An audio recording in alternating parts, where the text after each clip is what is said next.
Um viúvo negro falido comprou uma garota de 19 anos que estava sendo leiloada por seu pai e mãe. US$ 20 americanos pelo último lote do dia. Uma garota saudável e obediente de 19 anos, anunciou o xerife, sua voz ecoando pela praça empoeirada. Em Lakewood Springs, o sol de junho derrotou sem piedade enquanto as pessoas da cidade assistiam, algumas em silêncio desajeitado, outros com interesse mórbido no espetáculo grotesco se desenrolando diante deles. Isaiah Montgomery, um viúvo de 42 anos e o único homem negro que possuía terras na área, ficava na parte de trás da multidão com os punhos cerrados. A jovem, na pequena plataforma improvisada, manteve os olhos fixos no chão. Seus cabelos desgrenhados cobriam parcialmente uma contusão recente em sua bochecha. Seus pais, um casal desgastado por uma vida difícil, assistiram à cena com expressões em branco. $25, gritou uma voz rouca do outro lado da rua. Frank Holloway, proprietário da taberna local, levantou a mão com um sorriso que não escondeu suas intenções. A garota tremia visivelmente. $30. Uma segunda voz se afastou. Walter Schmidt, um fazendeiro conhecido por seu temperamento violento, especialmente depois de algumas bebidas. Isaiah fechou os olhos brevemente. $30 americanos era praticamente tudo o que havia deixado após a seca que devastou sua pequena plantação. Era o dinheiro que ele havia reservado para sementes para a próxima temporada.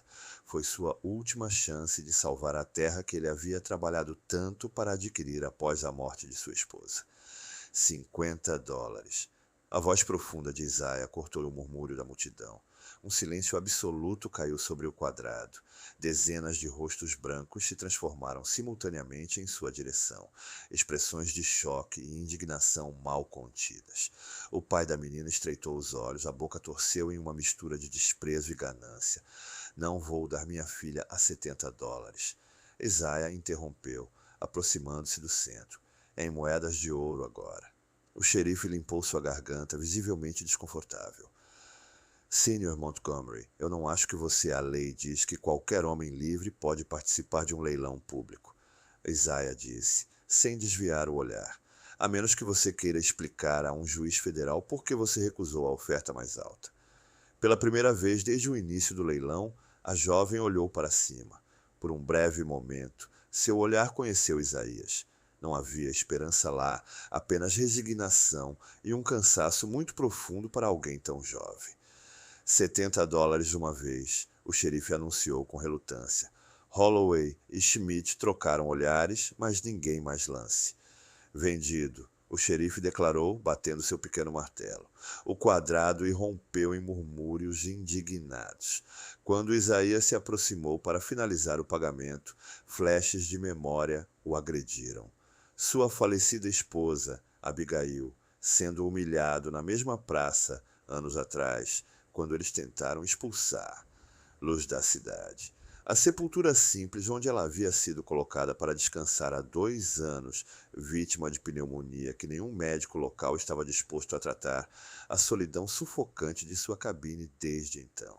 A jovem deixou a plataforma com passos hesitantes. De perto, Isaías podia ver outras contusões mais velhas nos braços. Ela manteve os olhos para baixo como se tivesse aprendido da maneira mais difícil que olhar para cima significava punição. Qual o seu nome? Ele perguntou, mantendo uma distância respeitosa. Sarah. Ela respondeu em um sussurro que era quase inaudível. Sarah Collins. Isaiah assentiu. Eu sou Isaiah Montgomery. Eu sei quem você é. Ela respondeu, surpreendendo. Todo mundo faz. Quando começaram a se afastar da praça, os murmúrios da multidão ficaram mais altos. Bom Deus, eles venderam a garota para um homem negro. Isso não vai acabar bem. Alguém deveria fazer algo. Isaiah sentiu o peso de olhares hostis como facas nas costas. Sarah deu um passo atrás dele como se tivesse sido treinado para fazê-lo. Quando passaram pela taberna, Frank Holloway cuspiu no chão. $70 americanos é um preço alto para algo que você não poderá manter por muito tempo, Montgomery. Ele provocou alto o suficiente para todos ouvirem. Isaiah não respondeu. Ele continuou caminhando em direção ao vagão estacionado na beira da cidade, onde seu velho cavalo esperou pacientemente. Enquanto ele ajudava Sarah a subir, ele percebeu que ela estava tremendo, não por medo dele, mas de algo pior, a expectativa do que estava por vir, com base em tudo o que ela já havia sofrido. Não vou te machucar, ele disse, baixo o suficiente para que ela pudesse ouvir. Você tem minha palavra. Pela primeira vez, ela o olhou diretamente nos olhos. Seus olhos refletiam não apenas dor, mas uma centelha de algo que Isaías reconheceu imediatamente. A mesma determinação silenciosa que o manteve vivo em um mundo que o queria morto. Por quê? Ela perguntou simplesmente. Isaías não respondeu imediatamente. Ele começou o vagão antes de dizer, porque eu sei como é ser tratado como uma mercadoria. Quando o vagão se afastou da cidade sob o olhar hostil dos moradores, ninguém notou que o pequeno objeto de metal Sarah se escondeu dentro de seu sapato gasto, nem o olhar que ela trocou brevemente com uma figura nas sombras. Havia muito mais nessa jovem silenciosa do que alguém poderia imaginar. Algo que mudaria para sempre o destino de Lakewood Springs. Se histórias de injustiça, preconceito e coragem improvável tocam seu coração, certifique. Se de se inscrever para descobrir como o aparente desespero de Sarah e a compaixão arriscada de Isaías desencadearão uma revolução que ninguém naquela cidade jamais esquecerá. A cabine de Isaías ficava a 10 quilômetros da cidade, isolada entre campos ressecados e uma pequena floresta de carvalho. Quando eles chegaram, o sol havia se colocado, mergulhando a paisagem nas sombras azuis. Sarah pesquisou silenciosamente a propriedade, a estrutura modesta, mas bem conservada, o pequeno celeiro, a pedra bem cercada por um jardim devastado pela seca. Isaías disse que é isso, descendo da carroça. Não é muito, mas é meu, ninguém vai incomodar aqui. Sarah permaneceu imóvel na carroça, seus olhos calculando distâncias, avaliando rotas de fuga como um animal encurralado. Quando ela finalmente desceu, ela manteve vários passos longe dele. Há uma sala nas costas, explicou Isaiah. Era do meu filho. Tem uma fechadura por dentro. A menção de um filho fez Sarah franzir a testa. Seu filho Jacob morreu com sua mãe.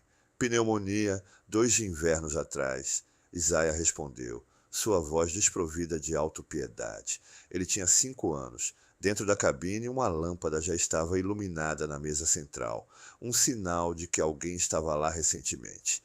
Sarah notou os detalhes, sua postura instantaneamente endurecendo. Espere aqui, disse a Isaiah, percebendo sua tensão. Ele rapidamente inspecionou a casa antes de relaxar. Ruth estava aqui. Ela deixou comida no nome. Sarah reagiu.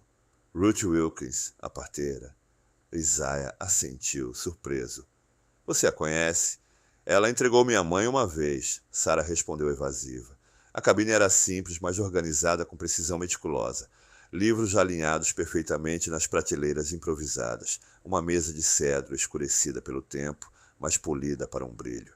Este não era o ambiente caótico de um homem derrotado. Foi o refúgio disciplinado de alguém que se recusou a desistir. Você pretende correr hoje à noite, não é? Isaiah perguntou calmamente. Durante o jantar, Sarah congelou, seu corpo tenso como uma corda de violino, prestes a se encaixar. Eu não culpo você, ele continuou, mas há 3 homens patrulhando a floresta oriental. Os caçadores de recompensas contratados pelo prefeito depois que 3 escravos escaparam da plantação de Sullivan. Eu não sou escravo, Sarah respondeu. Não, você não é. Isaías concordou. Mas tente explicar isso para aqueles homens no escuro. Na manhã seguinte, Sarah encontrou a casa vazia e a porta destrancada. Ela não era prisioneira. Pela janela, ela viu Isaías trabalhando no jardim ressecado, tentando reviver plantas moribundas com água do poço. Enquanto procurava dinheiro ou objetos de valor à casa, Sarah encontrou algo inesperado. Um livro de leis federais marcadas em vários lugares com notas meticulosas. Ao lado, havia cartas assinadas por um professor Williams da Universidade de Boston. Antes que ela pudesse investigar mais, ela ouviu o cavalo se aproximando. 3 cavaleiros andavam na propriedade. Sarah reconheceu Frank Holloway, acompanhado por Walter Schmidt e um terceiro homem, que estava elegantemente vestido e tinha uma expressão calculadamente amigável. Isaiah largou a enxada e caminhou em direção a eles, de pé, seu rosto impassível. Montgomery, Holloway disse com falsa cordialidade. Viemos apresentar o senhor. Davis, o novo juiz do condado. O homem alto inclinou a cabeça em uma saudação que não alcançou seus olhos. Senhor. Montgomery, ouvi muito sobre você. Estamos conduzindo uma inspeção de propriedade, explicou o juiz Davis, para atualizar os registros do condado. Meus impostos são pagos, respondeu Isaiah. Eles sempre são. Não se trata de impostos, Schmidt interrompeu com um sorriso malicioso. É sobre adequação. As terras improdutivas podem ser requisitadas para uso mais eficiente, Davis elaborou. Sarah observou a mandíbula de Isaías apertar, embora sua expressão permanecesse neutra. Esta propriedade está registrada em meu nome desde 1869 com todos os documentos adequados. Os tempos mudam, Montgomery? Holloway riu. As leis mudam. Quando os homens finalmente saíram, Sarah confrontou Isaiah. Eles querem sua terra. Eles sempre o fizeram, ele respondeu, retornando ao seu trabalho como se nada tivesse acontecido. Ora, é praticamente arruinado pela seca. Isaiah hesitou. Porque há algo aqui que vale muito mais do que alguns acres de terra seca. Naquela tarde, Ruth Wilkins chegou em seu vagão coberto. Ela era uma mulher negra de meia-idade, com um rolamento formidável e olhos penetrantes. Ela trouxe suprimentos, sementes e notícias. O novo juiz visitou 5 propriedades hoje. Ela relatou enquanto examinava as contusões. De Sarah, todos pertencentes a negros ou imigrantes. Isaiah sentiu como se apenas confirmando suas suspeitas. E isso. Ruth entregou a ele. Um envelope selado chegou hoje no telégrafo. Jenkins me pediu para entregar-lo discretamente. Como Isaías leu, sua expressão mudou para determinação fria. Sarah, ele ligou. Eu preciso saber exatamente o que você ouviu nas reuniões de seu pai com Meyer Marshall. O choque no rosto de Sarah foi momentâneo. Como você sabe disso? Por quê? Ruth interrompeu suavemente. Você não é a primeira jovem que tentamos ajudar a escapar dessa família. Foi então que Sarah entendeu que não havia comprado uma garota em um leilão cruel por compaixão aleatória. O objeto em seu sapato, uma chave pequena e ornamentada, de repente parecia infinitamente mais pesada. Meu pai mantém um livro vermelho trancado em sua mesa. Ela finalmente revelou. Registros de pagamento, nomes, datas. O prefeito Marshall está organizando algo grande, algo envolvendo o juiz Davis e a terra ao longo do rio. Isaiah e Ruth trocaram olhares. É por isso que seu pai estava disposto a leiloar lá tão publicamente? Sarah assentiu. O primeiro nível finalmente escapando. Eu ouvi demais. Eu já vi muito. Na cidade, rumores corriam como um incêndio sobre o homem negro que ousou comprar uma garota branca, sobre visitantes noturnos suspeitos de sua propriedade, sobre a proximidade da linha ferroviária que conectaria o município às minas recém-descobertas. Ninguém notou o pequeno livro vermelho da casa do Sr. Collins ou das mensagens codificadas enviadas pela Telegraph tarde da noite. O que as pessoas poderosas de Lakewood Springs não sabiam era que, às vezes, os considerados invisíveis são os que podem ver melhor e que a verdadeira revolução começa não com gritos, mas com sussurros nas sombras e planos tecidos pelas mãos que não têm nada a perder, apenas um futuro para reivindicar. 4 dias após a visita do juiz Davis, uma tempestade inesperada quebrou sobre Lakewood Springs. Ninguém percebeu a pequena figura que se move pela parte de trás da prefeitura durante o caos, uma capa escura protegendo, a de olhos indiscretos. Sarah Collins, a quem todos assumiram que estava confinado como a propriedade de Isaiah Montgomery, havia se infiltrado no coração do poder local. A chave em seu sapato, roubado da mesa de seu pai semanas antes, finalmente encontrou seu objetivo no escritório do prefeito. Enquanto isso, Isaías entrou no escritório do Telegraph, completamente encharcado. Jenkins, o operador, com simpatias silenciosas pelo marginalizado, apenas assentiu.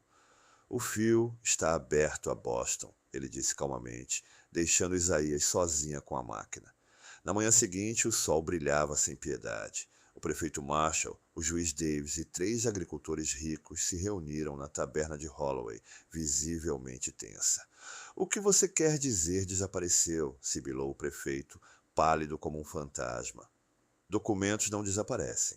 O gabinete estava trancado, respondeu o juiz, puxando nervosamente a gravata. Ninguém além de você tem a chave. Frank Holloway derramou outra rodada de uísque. E o homem negro Montgomery. Eu sempre soube que o cara era um problema. Impossível. Marshall demitiu. Ele nunca entraria despercebido na prefeitura. O que nenhum deles sabia era que, naquele exato momento, 6 cópias dos documentos roubados estavam sendo publicados nas entradas da igreja, o mercado e a prefeitura. Ruth Wilkins, com o comportamento calmo de alguém executando tarefas diárias, estava postando os trabalhos que exporiam a conspiração. Um esquema para expropriar terras estratégicas antes do anúncio oficial da ferrovia. Quando os sinos da igreja tocaram 10 horas, um trem especial chegou à pequena estação. 3 homens internos impecáveis desceram. Um representante da Continental Railroad Company, um oficial federal do Departamento do Interior e um repórter do Boston Globe.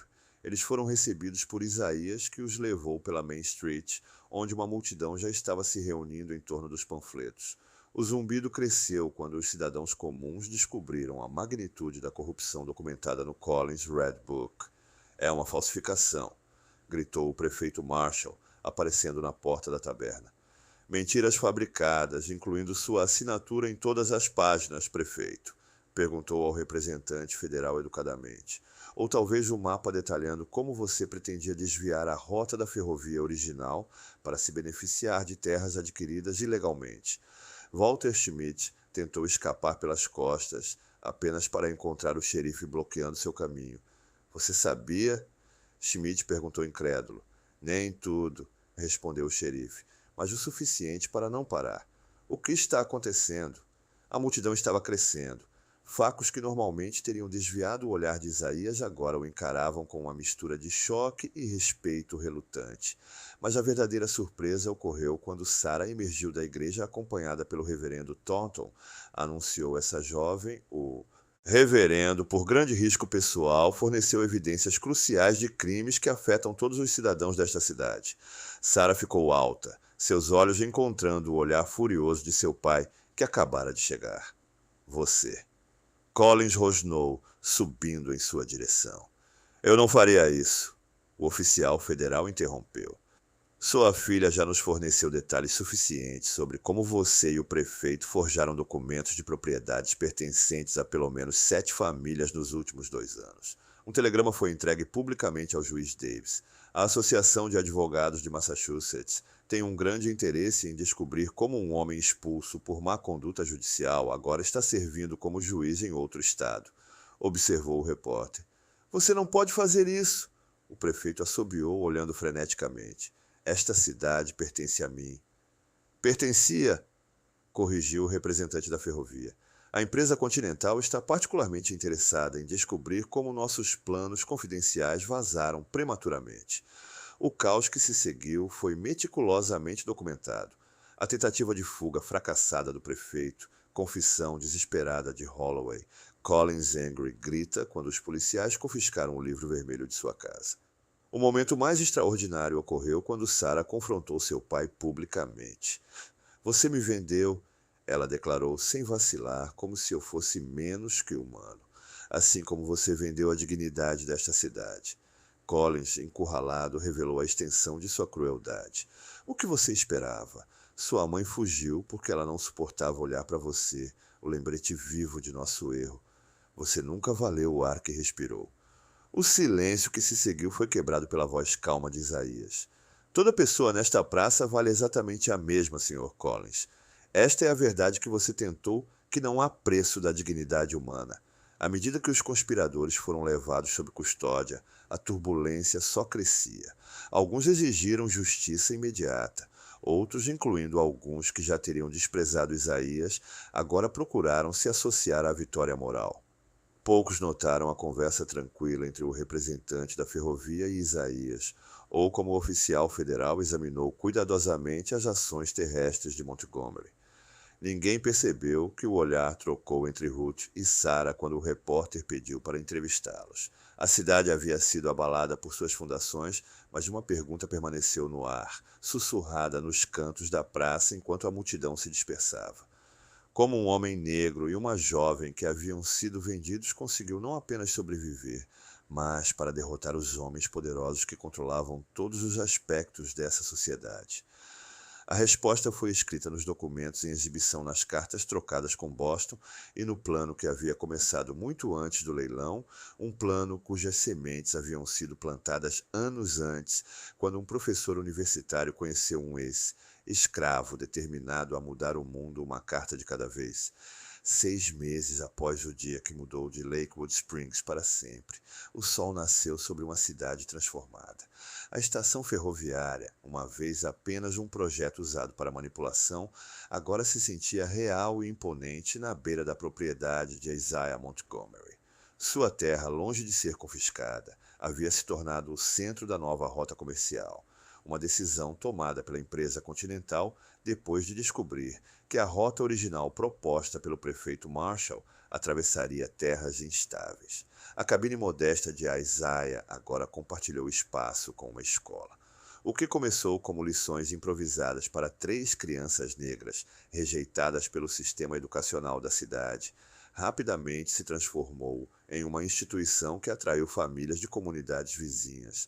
Sarah Collins, ou melhor, Sarah Montgomery, como agora ela era conhecida após uma simples cerimônia de casamento realizada pelo reverendo Thornton, dirigiu as aulas com a mesma determinação silenciosa que havia derrubado um império de corrupção. Eu nunca imaginei que estaria ensinando. Ela comentou uma tarde, assistindo os 20 alunos, pretos, brancos e imigrantes, sob a grande árvore que serviu de sala de aula. Em dias quentes, eu sempre fui a garota que mal conseguia levantar os olhos quando alguém falava com ela. A Isaiah, que estava construindo novas mesas para a sala principal, tão sorriu. Eu sempre soube que você tinha fogo dentro de você. Você só precisava de ar para respirar. O ex-prefeito Marshall estava servindo tempo na penitenciária do estado, condenado por fraude e extorsão. O juiz Davis, desmascarado, fugiu no meio da noite, mas os rumores disseram que ele havia sido preso em Chicago sob um nome falso. Frank Holloway havia perdido sua taberna para os credores e agora trabalhava como um longshoreman em um rio distante. Quanto ao pai de Sarah, Collins, a humilhação pública levou a um declínio que o transformou em uma sombra do homem que ele já foi, agora vivendo em favor uma figura patética que todos evitavam. Recebemos uma resposta de Benson. Ruth Wilkins anunciou durante o jantar semanal que reuniu o grupo principal responsável por transformar a cidade. Jenkins, o operador de telégrafo, e o xerife Jensen, que finalmente encontrou coragem para estar do lado direito da história, completou o grupo. Benson, o professor da Universidade de Boston, que anos antes reconheceu o brilho legal de um ex-escravo de alto, ensinou, disse, buscando entender seus direitos. O mesmo homem que havia sugerido que Isaías comprava aquele pedaço de terra em particular, aparentemente sem valor, décadas antes que a ferrovia se tornasse realidade. Ele aceita nossa proposta de expandir o projeto educacional, continuou Ruth. 15 bolsas de estudo para jovens daqui. 15 vidas transformadas, Sarah murmurou, sua mão inconscientemente tocando a pequena cicatriz no pulso. Um lembrete de uma vida anterior que parecia pertencer a outra pessoa. No dia seguinte, quando o primeiro trem comercial entrou oficialmente na estação de Lakewood Springs, houve uma pequena cerimônia. O novo prefeito, um empresário honesto eleito após uma eleição especial, falou palavras de progresso e renovação. Mas todos os olhos estavam nos Montgomerys, de pé discretamente para o lado. É graças a você, uma mulher idosa sussurrou para Sarah, a mesma senhora que desviou o olhar quando a viu na rua. Meses atrás, meu filho conseguiu um emprego na estação. Eles nunca teriam levado um garoto como ele antes. O filho dela, um jovem com uma perna mais curta que a outra, acenou alegremente do outro lado da plataforma, usando seu uniforme ferroviário com orgulho. Não fizemos isso sozinho. Sarah respondeu sorrindo genuinamente. É isso que eles não entendem sobre justiça. Isaías explicou mais tarde enquanto voltavam para casa sob o céu da noite laranja. Não se trata apenas de punir os culpados, é sobre construir algo melhor, nas ruínas. Sara parou, olhando para a cidade que se estende abaixo deles, as luzes começando a piscar nas janelas. Quando eu estava nessa plataforma sendo vendida como um animal, tudo o que eu queria era vingança, ela confessou. Eu queria que todos sofressem como eu. Isaiah assentiu. Entendimento. E agora? Agora eu entendo que a verdadeira liberdade não está apenas quebrando correntes, está construindo uma mesa onde todos podem sentar. Ela olhou para o homem que arriscou tudo por ela, não por pena, mas por princípio. Eles tentaram nos convencer de que éramos inúteis, que eu era apenas uma mercadoria e você era apenas um intruso nesta terra. E acabamos provando que nosso valor nunca estava à venda, acrescentou Isaiah. No horizonte, as torres da nova estação de trem se destacaram contra o céu flamejante, um símbolo de uma economia que agora beneficiava a todos, não apenas os poderosos. Nas salas da escola, mapas e livros prometeram futuros inimagináveis apenas alguns meses antes. E na prefeitura, onde os esquemas de exploração já haviam sido chocados, um conselho diversificado agora se reuniu semanalmente para discutir as melhorias da comunidade. Nenhum deles poderia ter previsto como aquele ato desesperado em uma praça empoeirada. Um homem negro comprando uma jovem em leilão se tornaria a faísca que não apenas acenderia a corrupção estabelecida, mas também acenderia um incêndio que agora iluminava centenas de vidas. A verdadeira revolução, Isaías costumava contar a seus alunos, não está derrubando paredes, mas construindo pontes, onde já havia apenas abismos em uma sociedade construída sobre divisões. Isaías e Sara provaram que a verdadeira dignidade humana transcende raça, classe e circunstância, que quando as pessoas consideraram se recusarem inferiores a aceitar as limitações impostas a elas por outros, mundos inteiros podem ser transformados. Eles tentaram nos quebrar, Sara dizia aos novos alunos em seu primeiro dia de aula, mas esqueceram que às vezes as coisas quebradas refletem a luz de maneiras que todas as coisas nunca puderam. Citado lá, histórias de transformação social, coragem diante da injustiça e o triunfo do espírito humano sobre sistemas opressivos tocam seu coração, certifique-se de assinar o canal para obter mais narrativas que nos lembram uma verdade eterna. O valor de uma pessoa nunca pode ser definido pelo quanto os outros estão dispostos a pagar por ela, mas o quanto ela está disposta a lutar pelo que acredita.